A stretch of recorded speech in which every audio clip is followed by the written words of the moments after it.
దేవుని ఉన్నతమైన పరిశుద్ధమైన శ్రేష్టమైన నామానికి మహిమ ఘనత ప్రభావము కలుగునుగాక. మీ అందరికీ కూడా ప్రభు నామమును బట్టి హృదయపూర్వకమైన వందనాలు తెలియజేస్తూ నేటి వాక్య భాగంలోనికి వెళ్దాం. కొలస్సీలకు రాసిన పత్రిక 4వ అధ్యాయము 5వ వచనం. సమయమును పోనీయక స్వద్వినియోగము చేసుకొనుచు సంఘమునకు వెలుపట్టి వారి ఎడల జ్ఞానము కలిగి నడుచుకొనుడి. పౌలు కొలస్సీ సంఘానికి ఒక విషయాన్ని తెలియజేస్తున్నాడు. అదేంటంటే, మీరు సమయాన్ని పోనీయకుండా దాన్ని సద్వినియోగం చేసుకోవాలి. మొదటి విషయం సంఘానికి చెప్తున్న మాట.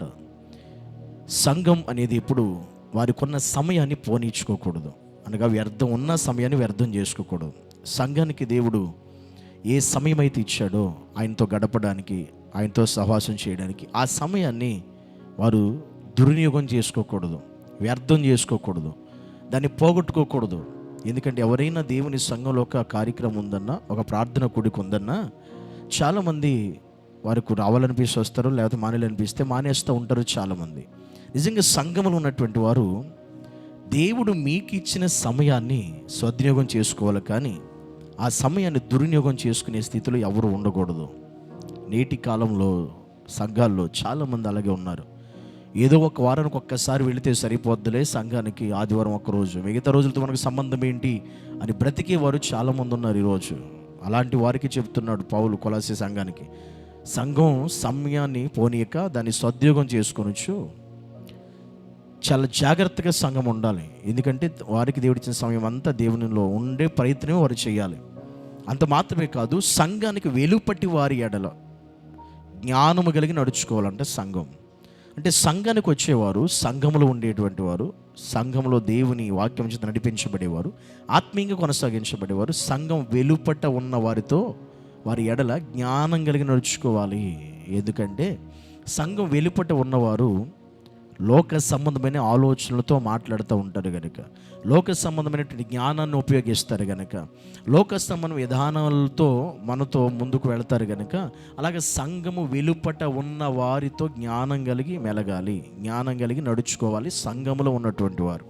అంతేకాని సంఘంలో ఉన్నటువంటి ఈ జ్ఞానం కనుక లేవా చాలామంది జీవితాలు. అందుకే సంఘాల్లో చాలామంది సంఘం వెలుపట ఉన్న వారితో జ్ఞానంతో మాట్లాడకపోతే, జ్ఞానం కలిగి నడుచుకోకపోతే వారి ఆత్మీయ జీవితంలో దెబ్బతింటాయి. నువ్వెంత భక్తిపరురాలు అయినా, భక్తిపరుడు అయినా, సంఘం వెలుపట ఉన్న వారితో నువ్వు జ్ఞానం కలిగి మాట్లాడకపోతే నీ ఆత్మీయ జీవితం దెబ్బతినే అవకాశం ఉంది. నీ ఆత్మీయత దిగజారిపోయే పరిస్థితులు కూడా ఉన్నాయి. నీ విశ్వాసం కూడా తొలగిపోయే పరిస్థితులు వస్తాయి ఖచ్చితంగా. ఎందుకని సంఘపు వెలుపట వారితో జాగ్రత్తగా మాట్లాడాలి, వారితో జాగ్రత్త జ్ఞానం కలిగి మెలగాలి, జాగ్రత్త జ్ఞానం కలిగి వారికి సమాధానం ఇవ్వాలి, జ్ఞానం కలిగి వారికి సమయోచిత జ్ఞానంతో మనం వారితో మాట్లాడడానికి మన జ్ఞానాన్ని, దేవుని జ్ఞానం ఉపయోగించాలి. అంతేకాని ఎలా పడితే అలాగా మనం వెలుపటి వారితో మాట్లాడితే నీవు నీ ఆత్మీయతని కోల్పోతావు, విశ్వాసాన్ని కోల్పోతావు, భక్తి జీవితాన్ని కోల్పోతావు, పరిశుద్ధతను కూడా కోల్పోతావు. అందుకే సంఘానికి ప్రాముఖ్యమైన విషయాన్ని పౌలు కొలస్సీ సంఘానికి విషయం చెప్పాడు.